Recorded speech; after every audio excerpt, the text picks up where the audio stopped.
Hi, I'm Griffin Wright, and for my final wine presentation, I'm going to be covering Viognier. The reason why I chose to cover Viognier is my mother loves it. She sees it as an alternative to Chardonnay. When I called her and I told her I was assigned Viognier, she was very thrilled. She wanted to see my final project, and she was excited for me to be able to explore the wine itself and all of her favorite varieties. For starters, let's talk about how it's pronounced. Viognier is pronounced Viognier.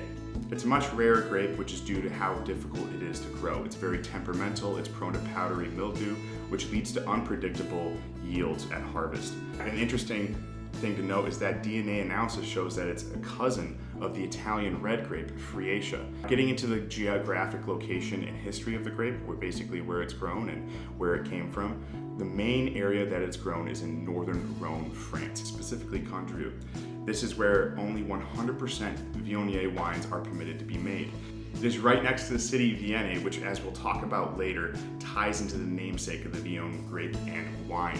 This grape is a world traveler. They grow it in North America, South America, Australia, and New Zealand, but it is rare just due to how difficult it is to grow and the perfect climate to have it. It's not as well represented as other big grapes. There's no definitive story on where the grape came from, and that is to say that its origins are only in legend. Popular ones say that the Romans brought this grape to Rome, France from modern-day Croatia. How it's got its name is also unclear, but there are two popular legends that aim to answer this question.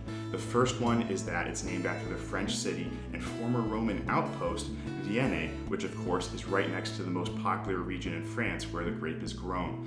The other school of thought is that the name comes from the Roman pronunciation of the word Gehenna, which means road of the valley of hell. This name alludes to the difficulty of growing the grape, which, as we will see, is not so easy. Some fun facts about the grape are that it's very temperamental. If you pick it too early, it doesn't develop its full aromas and flavors, and if you pick it too late, you end up with a very oily wine where you lose out on the same aroma and flavors.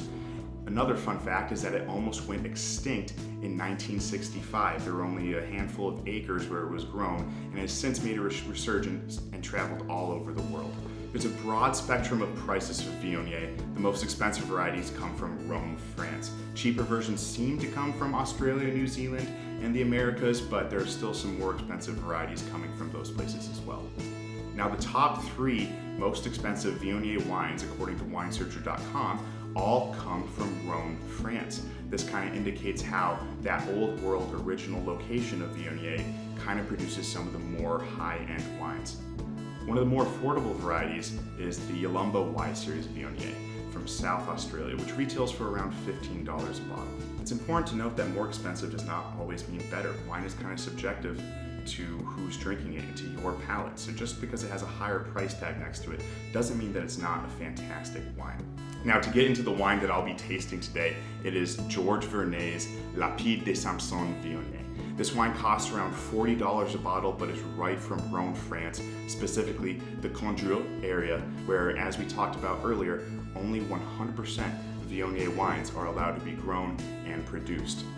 A fun fact about Lapide des Samsons is that it is grown and produced right near the city Vienne, which is where the Viognier wine may have gotten its namesake. Another interesting fact about this wine is that the name Lapide des Samsons comes from the ancient legend where the giant Samson knelt down at the Rhone River and took a drink. Now, he left a footprint, and according to the legend, that footprint lies right next to the vineyard and winery where this wine is produced. I decided to choose this wine because I wanted to embrace the roots of Viognier and where it comes from. I really wanted to experience what this wine has to offer, especially in the old world style where it originated in Rome, France.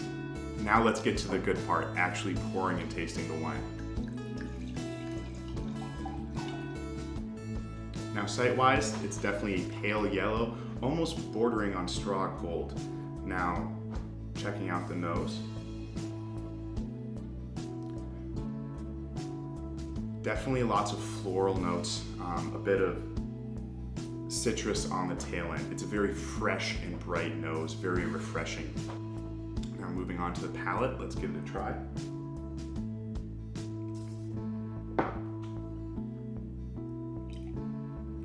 Lots of fruit and pear notes right off the bat. Really kind of almost citrus notes on the end. I'm gonna give it another taste.